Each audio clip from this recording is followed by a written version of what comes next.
Good afternoon, everybody, and welcome to our webinar this afternoon as part of Decarbonising Transport Week. I can see attendees piling in now, so we'll let you come through and we'll start in just a few moments' time.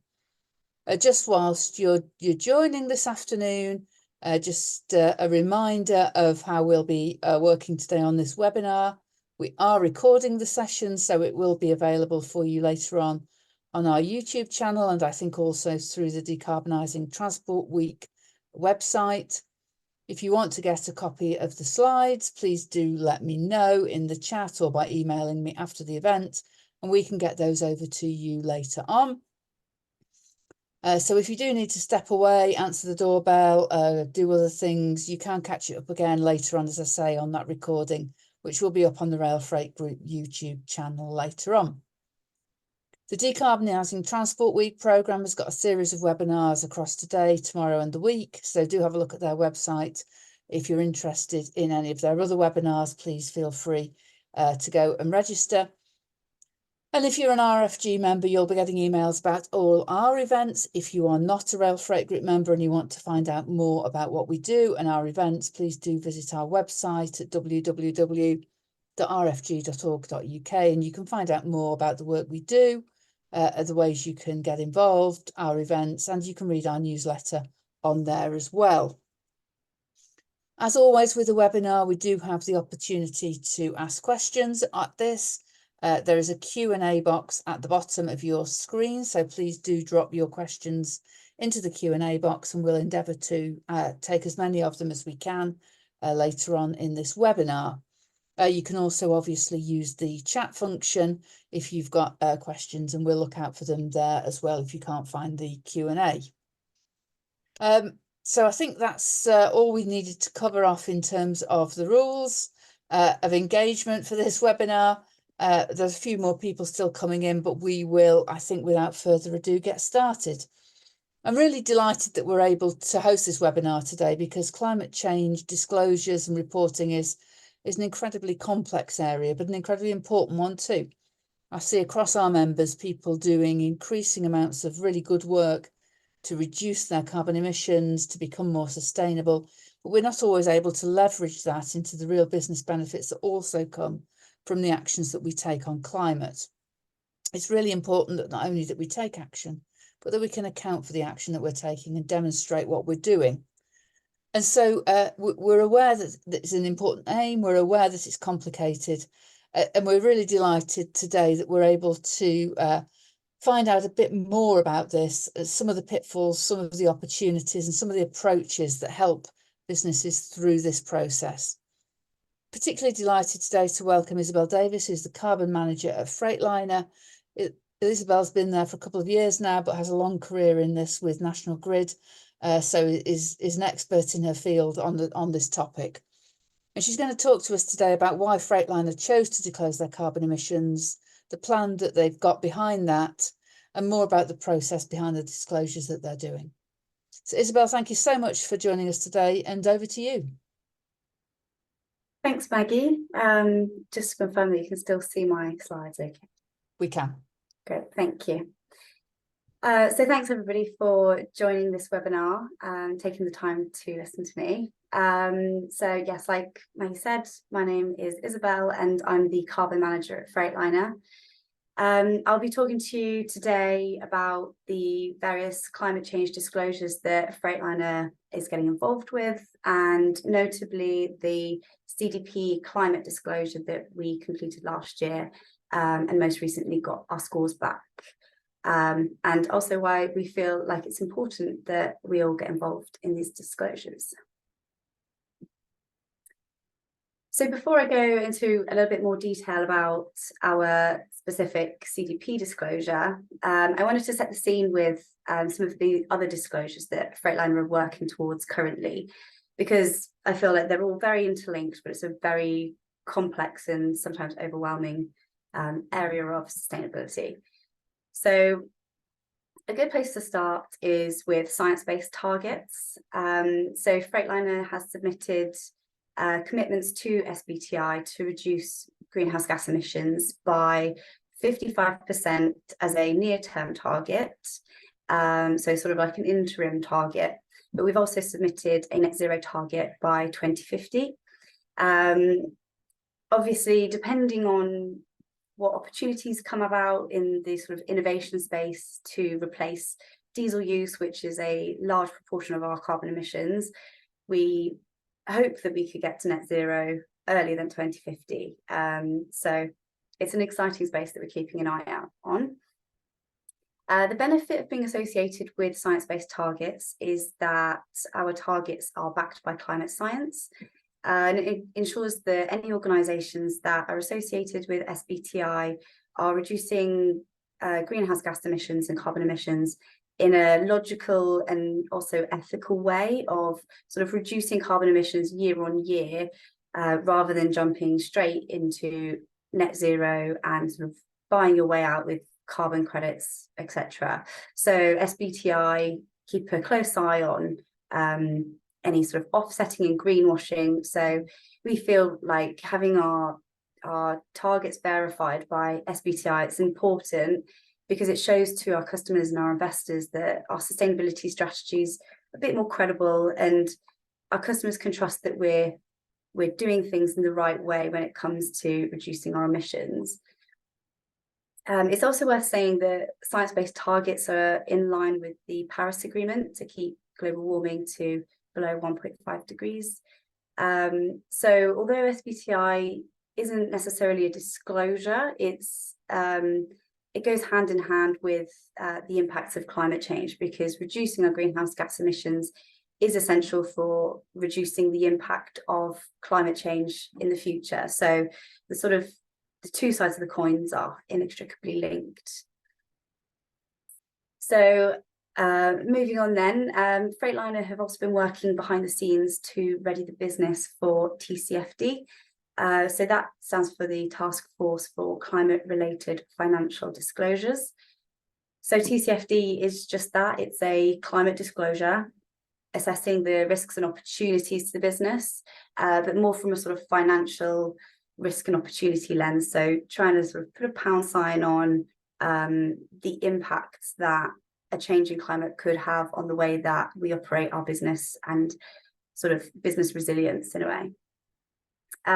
So this is a annually reported disclosure, and with it you need to have a robust climate change adaptation and mitigation plan, and everything needs to be evidenced. But I'll go into a little bit more detail about that later on.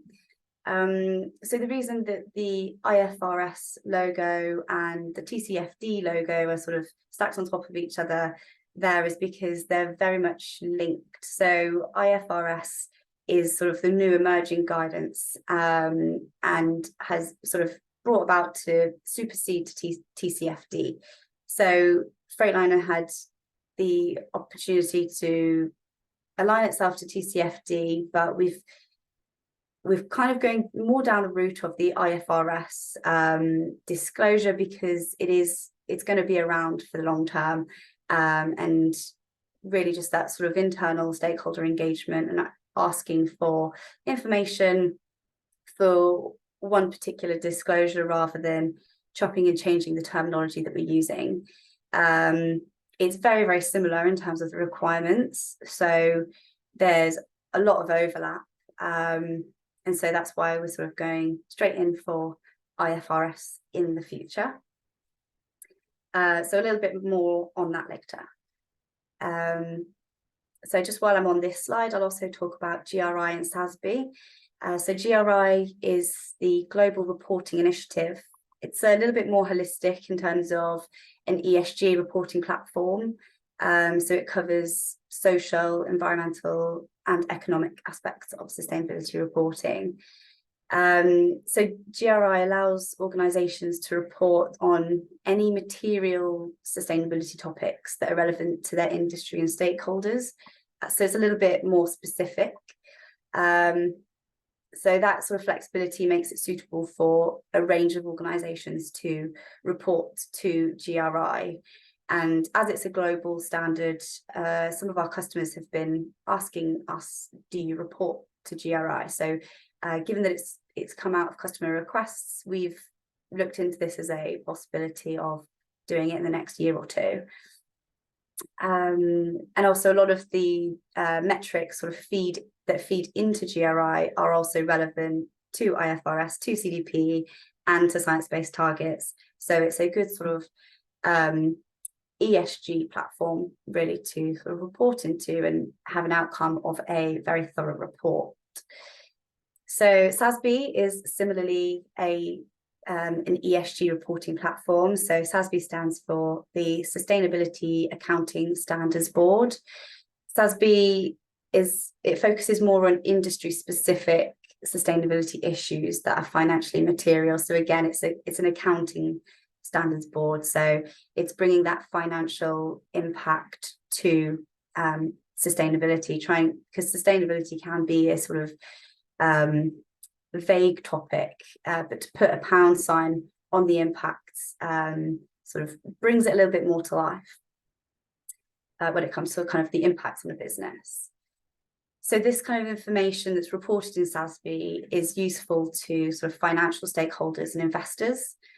And as I said, it's a industry specific report. So it's got specific standards, including 6 disclosure topics and 13 accounting metrics across 5 dimensions of sustainability. So they include things like environment, which climate change disclosures come into it, as well as social capital, human capital, your business model and innovation, alongside leadership and governance aspects as well.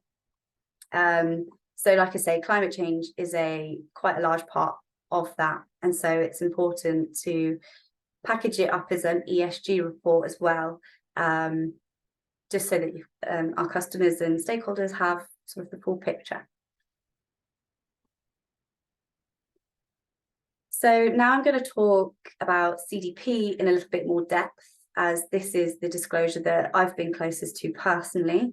And it's the most recent climate change disclosure that Freightliner has been involved in.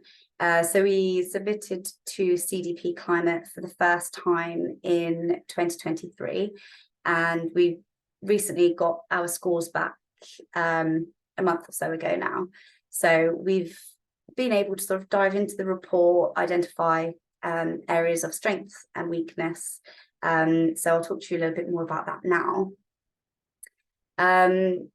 So to put CDP disclosures into context, it's a global environmental disclosure platform, and it's a not-for-profit company, having scored over 21,000 companies worldwide.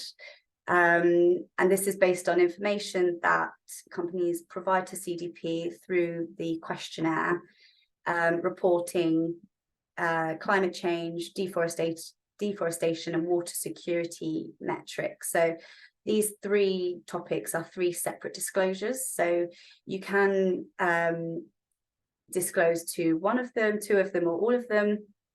It totally depends on the nature of your business. Freightliner have only disclosed to CDP Climate due to the materiality of how our business operates. So when it comes to forests, we don't have a huge amount of impact.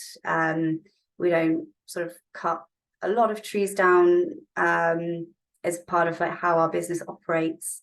So the materiality is low, and we also have a fairly low water usage compared to other companies our size. So it's not something that we're reporting to at the moment. So all of our focus went into CDP Climate. Our 2023 CDP disclosure was for the UK business only. So Freightliner does operate in Europe and also in the US.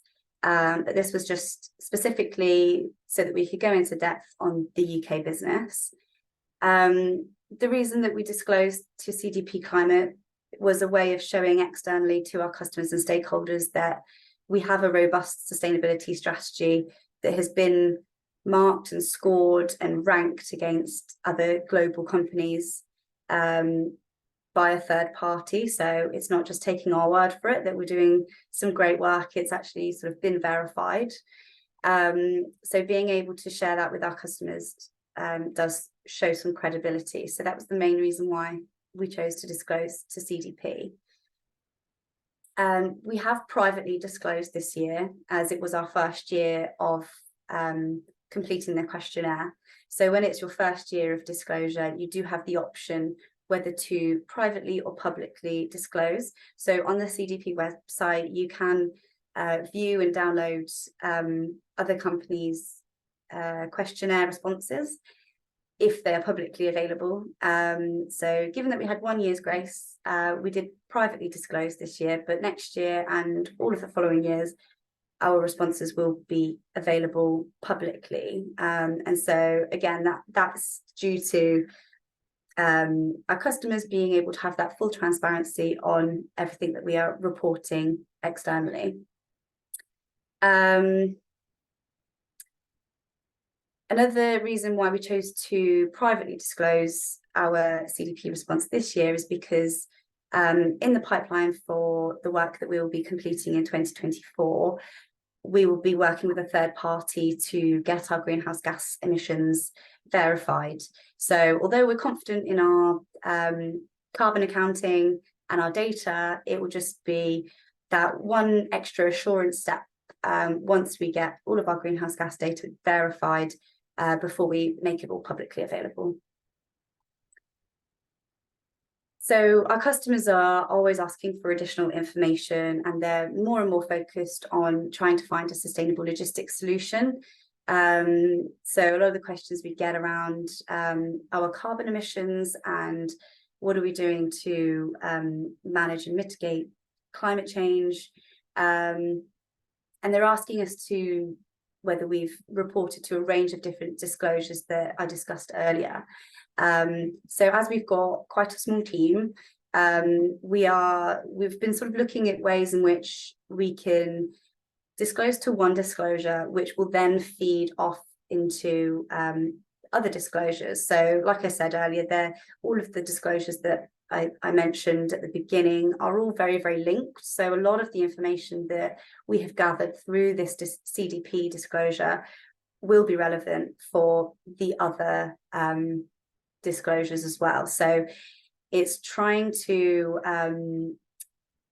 meet the needs of our customers on the various disclosure platforms that they're requesting through gathering the information in one go, really. So what we've got from our CDP response will put us in great stead to complete the other disclosures as well. So yeah, like I say, it's been important for Freightliner to disclose to CDP because it ranks us. So we've got various different grades that you can get when it comes to the outcome of CDP.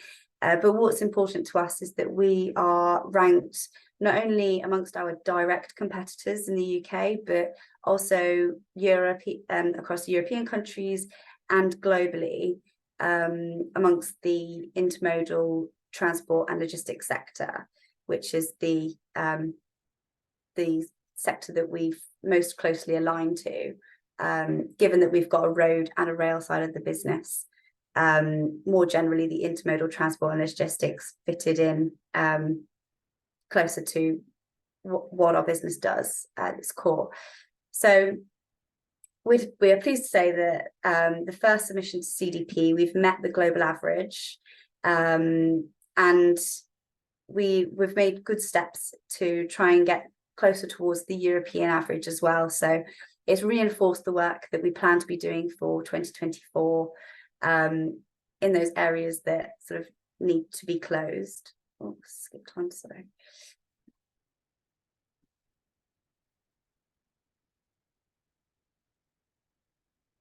Change my slide, sorry about that.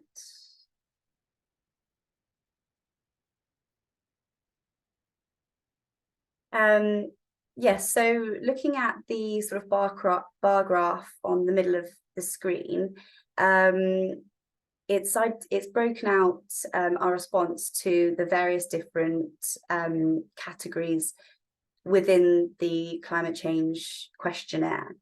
So it's identified our areas of weakness. So, for example, Our governance came out particularly low. However, that is an area that we are working towards this year. So around our sort of climate transition plan, having more discussions at senior leadership level, why it's important, and signing off on work around mitigating the risks of climate change, how our business operates, will be discussed at more of a robust kind of governance structure going forwards, because we've identified that that is an area that we need to improve on, and CDP has sort of reinforced that as an opportunity for us to improve. So it's reinforced, the work that we're currently doing this year. But also another area that we have fallen down on, as you can see, is the Scope 3 emissions. And I'm sure I'm not the only person in the rail freight industry that has found the Scope 3 particularly challenging. So at the moment, we do use a spend-based method, which is quite common. So the work that we're doing this year is to work closer with our supply chain to understand what data that they are gathering, so that we can have more first-hand data around greenhouse gas emissions from them directly, so we don't have to use a spend-based assumption method. So hopefully that is an area that we can sort of build a greater rapport with our supply chain, gather some more accurate information, and also through that hopefully impart some of our knowledge on reducing greenhouse gas emissions, and hopefully empowering our supply chain to try and bring down those emissions on sort of for our benefit, but also for them, because what is our Scope 3 is their Scope 1 and 2. So it's in all of our best interests to do that.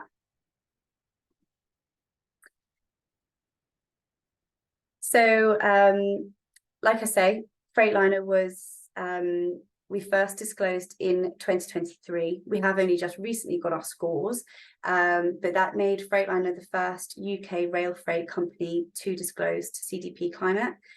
So we were really proud of that. It's probably worth noting that I've been talking about CDP as the acronym. It was formerly known as the Carbon Disclosure Project, but now it's just referred to CDP because the questionnaire covers more than just carbon. It's expanded out into additional questions around governance and climate-related issues, risks and opportunities posed by the changing climates, and around the robustness of the business strategy and climate transition plan, which is basically showing a plan of resilience for the longevity of the business as things change. And obviously it includes the usual kind of carbon accounting, reporting and performance targets as well. So disclosures such as CDP, and CDP is a really great example of this, as a tool for achieving net zero targets and avoiding greenwashing, because the questionnaire is all very transparent and very in-depth with the questions that they ask. CDP also aligns with the Paris Agreement, as I mentioned, with science-based targets, and CDP asks a lot of questions about science-based targets and how we are reducing our greenhouse gas emissions in line with the climate science. So as you can see in the sort of bubbles at the top of the slide, we got a CDP score of C, so that places us kind of in the middle of that step graph there. So an A rating is the gold standard when it comes to CDP reporting. A-list companies are those with the most accurate picture of their overall environmental impacts, and they're the best equipped to sort of tackle climate change and embed nature positive solutions in order to mitigate the impacts of climate change. But it's really difficult to get an A rating in CDP. So just under 400 of global submissions have been named on the 2023 A list for disclosing actionable, high quality environmental data. So that's only 2% of global submissions. So just to put sort of things into perspective, we are quite pleased with our C, as yeah, it is a very difficult disclosure to sort of get really good credit for. So it does really push you to be the best of the best, and it obviously gives you opportunities to improve and sort of climb that ladder as well. So as you can see from the stepped graph, CDP is ranked from A through to a D minus, and as it was our first year of disclosure, getting a C rating puts us into the awareness category, which is quite accurate. Hopefully we will be able to improve in sort of the next few years and eventually get up to the management category. But the awareness category shows that we have evidence of knowledge and the impacts of climate issues, which, like I say, puts us in line with the global average, and that for the sector that we aligned ourselves with. We are proud of our result, and the best thing about this is that it's provided us a baseline that we can build on for the coming years. So we can take those responses and update them as and when we've progressed with our sustainability strategy. And it's acted as a great sort of gap analysis, really, for those areas which we're doing all right, we need to continue, and also those areas which we have fallen down with slightly as areas that we can really focus on, and yeah, put our efforts to those areas as well. So what's next for Freightliner then? Obviously, we're going to be making the CDP disclosure an annual disclosure from now on, as it's a great way to sort of compare results year on year and to be able to track progress. So that's something that we will continue to do. And also, as I mentioned earlier, we've identified the importance of aligning our external disclosures to IFRS, which will in turn help our CDP response, specifically to the climate specific section. So the requirements of IFRS, the new TCFD, is very in-depth and will become mandatory in the future. It's currently not mandatory for businesses like Freightliner because there are certain thresholds which need to be met in order for it to be a mandatory disclosure. You can voluntarily disclose to IFRS and TCFD. So we will probably be crossing that threshold in the next year or two. So at the moment, we are sort of taking the opportunity to gather the relevant information for when it does become mandatory, as and when that moment might come due to business growth. So in the meantime, it's allowing us that sort of grace period to be able to put together the best possible response when it comes to fulfilling that IFRS report. We see this disclosure as a logical step in our sustainability strategy, and the guidance around it is sort of acting as signposts to the gold standard of what a great climate disclosure looks like. So it's giving us that sort of guideline to what we should be doing first and how we should be doing it. So IFRS is split up into two sections, S1 and S2. So S1 is designed to be applied in conjunction with S2. So S1 is a topic-based standard that specifies disclosures relating to climate.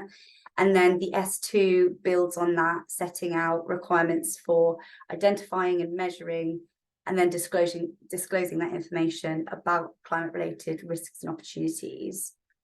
So that's useful for the financial reports as well as making decisions relating to providing resource to the business in areas which is needed. So that's what we're going to be sort of focusing on this year, building on the CDP response as well.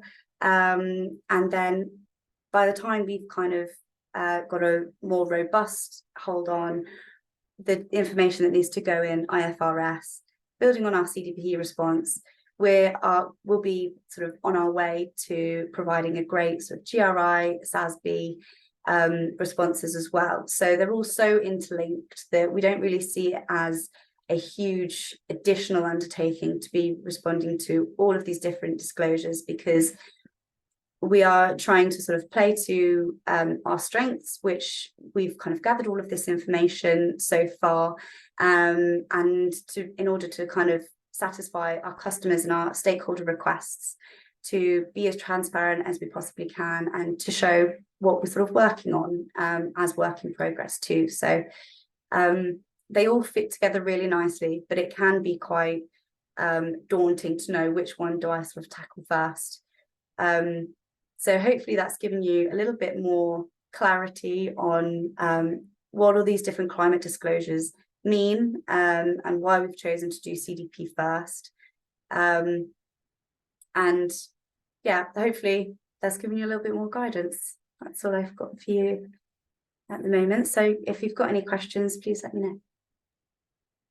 Isabel, thank you very much. And that was really, really interesting. And I have to say, because this isn't always a topic that that is obviously easy to get into, it's been really helpful for me, certainly, and I'm sure others listening, to have such a clear insight of what all the different programmes are, why they're all that bit different, and why and where we overlap.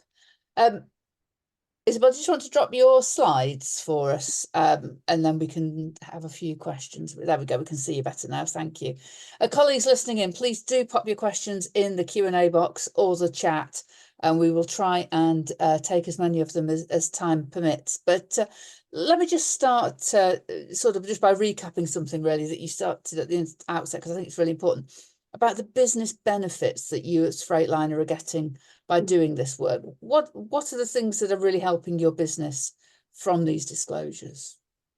Yeah, so we're already feeling the impacts of climate change in various different parts of the country. So what's impacting in the south, we might get slightly different climate in the north. So those kind of risks are being felt slightly differently throughout the country. So having identified that we're already seeing the impacts of climate change, doing these different disclosures have asked us to have a robust sort of climate risk and mitigation plan. So it has really sort of highlighted that we need to have a sort of more longer term view when it comes to the impact of climate change, because being quite reactive in our approach is probably going to cost more money, and also safety as well. So actually having a place and a motivation to have a formulated plan of action, so what the risks are and how it will impact the business, and ultimately how much it's going to cost as well. So it's almost like a risks and opportunity, cost benefit analysis type of plan, which also gets ratified externally to say whether that is a good plan or a, comparatively to others in the sector, a fairly weak plan. And so it's kind of providing us that guidance of things that we need to focus on to be more proactive than it is reactive. And a lot of the problems that we're seeing, obviously, on the network rail infrastructure, coming from, different patterns of rainfall and so on and so forth. How do you factor those into those plans that you as a infrastructure user are making? Obviously, we don't have we can't change how network rail sort of protect us against sort of landslides or flood risks and things like that. But hopefully we can sort of protect the assets that we own and the sites that we operate in. And I know that Network Rail are also doing a similar sort of scenario analysis.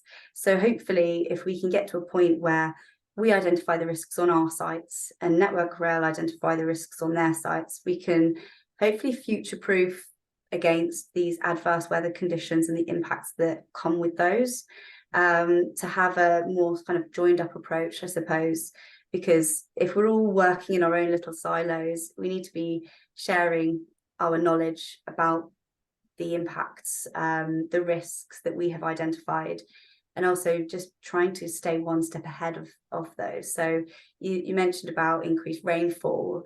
We're doing a piece of work at the moment with a third party who are providing us some sort of geospatial mapping of where those increased rainfall events are likely to sort of happen, but also the follow-on impacts of that, where there are expanding sort of floodplains and things like that. So where our sites are geographically located, what was in the past maybe a safe site may be at a high risk of flooding now, and maybe in 10 years' time it's going to be flooding more regularly. And so being one step ahead of that to, you know, speak to local authorities about flood risk management, whether that's soft infrastructure like planting trees and hedgerows and things like that, or if it has to be sort of hard infrastructure.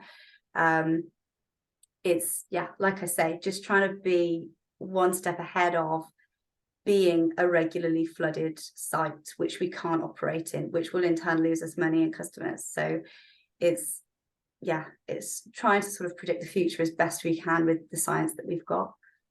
Yeah, that's brilliant. That's really a really excellent example, and something I'd half thought of, but not completely thought of, I think, in that. We've got a question on the chat from Paul Bathgate. How will this disclosure process link back to customers? And are customers able to claim any carbon benefits themselves from working with you? In terms of the carbon benefits, obviously, as a logistics company, we are our customers' scope 3. So we are part of their supply chain. So whatever diesel we use or alternative diesel that we use will be counted in their carbon emissions. So the customers that are coming to us and asking us, what are we doing about reducing our greenhouse gas emissions, about mitigating the impact of climate change, and those kinds of questions, we will be able to give them that reassurance that we're doing everything that we can to maintain a reliable service. And also, when it comes to the carbon emissions savings, we are able to provide a lower carbon option. And so it's sort of working with that customer to work out if that is a feasible option for them, in which case they can claim a carbon benefit when they're sort of accounting for their scope 3. So, I mean, we have worked with specific customers on a low carbon option, and they have reaped the benefit of a much, much lower carbon impact for their logistics of their products. In terms of other benefits for customers, the customers that are coming to us with those sorts of questions are obviously already very tuned into the carbon emissions that they, as a company as a whole, so their scope 1, scope 2 and scope 3 emissions, what they are producing. So they're asking those questions because they are probably already reporting into science-based targets. For example, they've probably got a scope 3 target under science-based targets. Maybe they've got a net zero target like we do. Maybe they're reporting to CDP and they're wanting that more transparent idea of what's happening in their supply chain. And so being able to sort of gather a little bit more information from us will probably be benefiting their CDP response or their GRI response.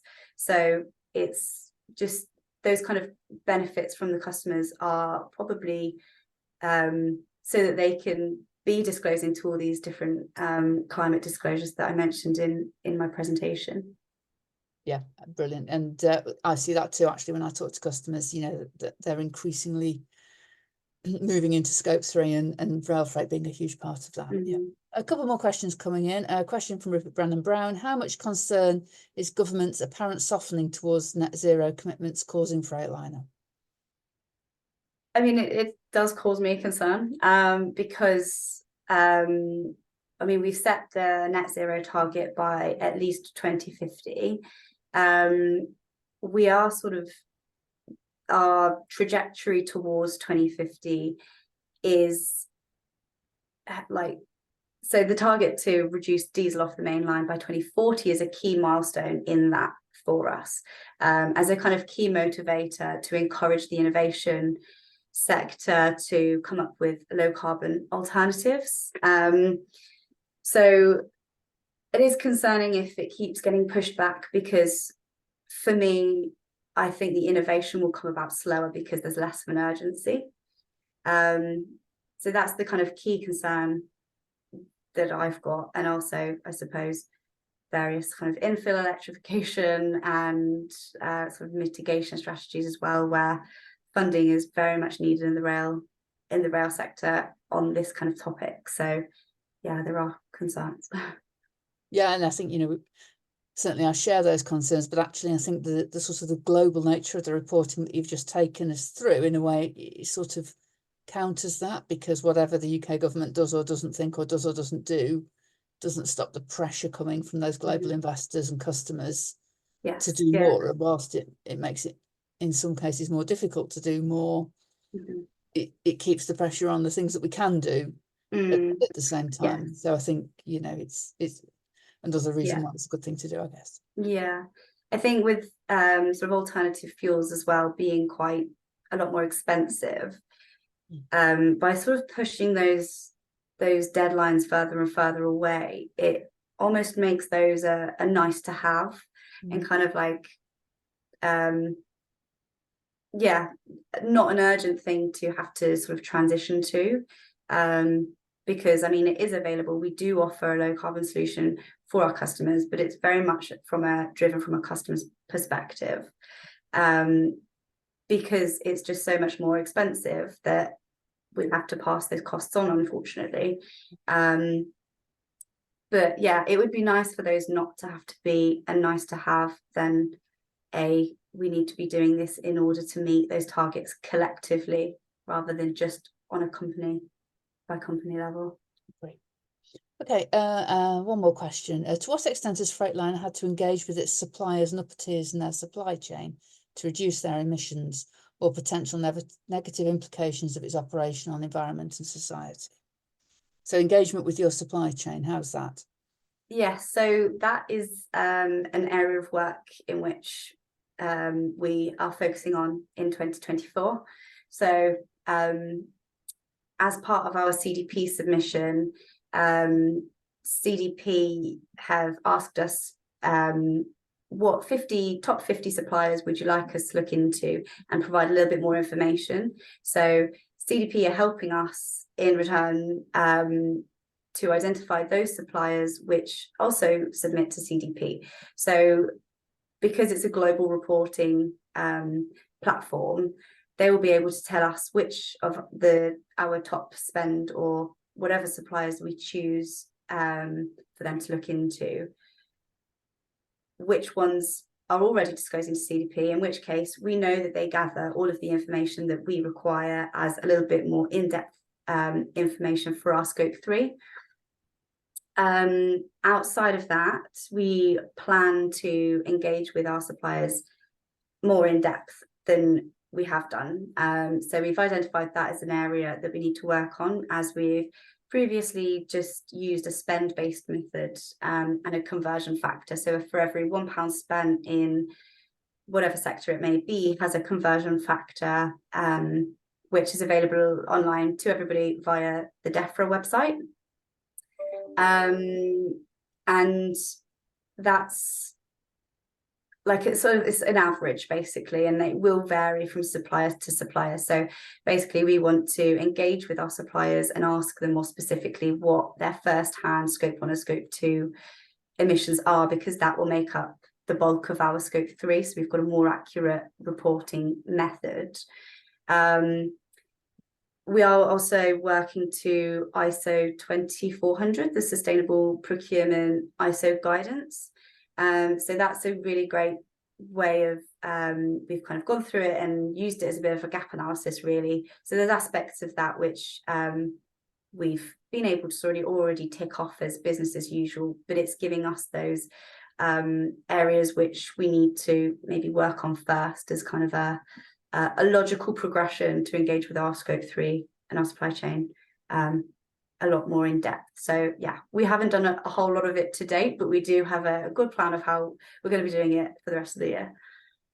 Yeah, brilliant. It sounds like you're a busy lady, Isabel, with the amount of work you've got to do this year, but it's great to see the scale and the extent of the work you have covered, and the plans to move this forward and highlight and start to fill in those gaps. We appear to have run out of questions, and we are pretty much on time. So I'd just like to say a huge thank you to you. I think it was absolutely fascinating, a really great and in-depth talks through the work that you're doing, and something I think there for everyone to pick up and look at as best practice for our sector, which, as you say, hasn't done this before in many cases. So brilliant that you're stepping into that space. Thank you so much for your time. Those who've joined us today, thank you so much for your time, for your questions, and for being with us today. As I've said, if you want a copy of the slides, please do drop me an email after this. Alternatively, you'll be able to pick this webinar up, share it with your colleagues up from our YouTube channel. If not today, then certainly later this week. But finally, thank you very much, Isabel. Thank you, everyone. Enjoy the rest of your days. Thanks, Maggie.